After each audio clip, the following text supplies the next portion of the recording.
এইটা শুধু জবাই নাম ইলেকশন না। হ্যালো গাইস, ওয়েলকাম সকালে টিকেট একটা আসলো, টিকেট একটা ভাই, কিন্তু ইলেকশন ওই লেগে পরবর্তী মুখ্যমন্ত্রী ইলেকশন দেখলি না না। আর পরবর্তী মুখ্যমন্ত্রী আমরা বদলাইতে লাগবো তো না, সেই মতন দিয়ে চলি দিব মনে হয়, শিওর নিয়ে বদলাইতে লাগবে 100%। যদি বদলাইতে লাগে এখন কারে ভোট দিতে লাগবো? আরে কংগ্রেস। এখন আমরা একজন মানুষে সিদ্ধান্ত লইতে লাগবে। ওই যে 9 তারিখ একটা 9 তারিখ, এই 9 তারিখ এটা দেখেন মাসে 9 তারিখ আয়, কিন্তু এই যে 9 তারিখ এটা কিন্তু 5 বছরে একবার আয়। এই 9 তারিখ কিন্তু 5 বছরে একবার এবার আমরা সিদ্ধান্ত লইতে লাগবো যে আমরা মাথা উঠাইয়া চলতাম না আবার মাথা নামাইয়া চলতাম। আমরা সিদ্ধান্ত লইতে লাগবো। আরো মাথা নামাইয়া চলতাম নি আমরা, আর চলা যায়নি মাথা নামাইয়া, আর চলা যায়নি মাথা নামাইয়া।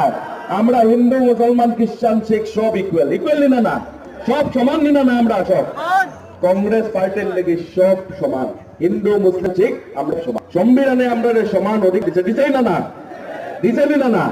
আমরা সংবিধান মানিয়া চলা মানুষ, আমরা সংবিধান মানিয়া চলা পার্টি।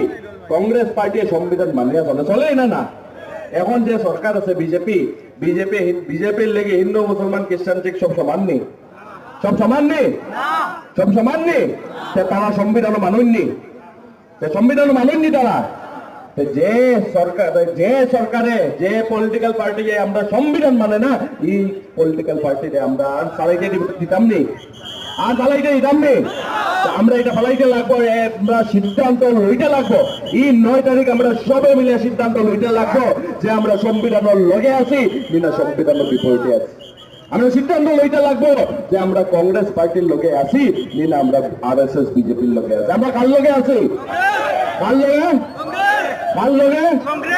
এখন গণতন্ত্র এমন একটা জিনিস, গণতন্ত্র একটা সুন্দর জিনিস হলো ইলেকশন।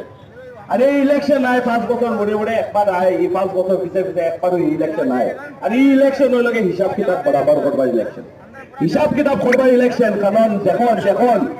কারণ যখন আপনারা MLA বানায় পাঠায়, আর MLA যখন আপনারা কাম করে না, যখন সরকার আপনারা বানায়, এই সরকার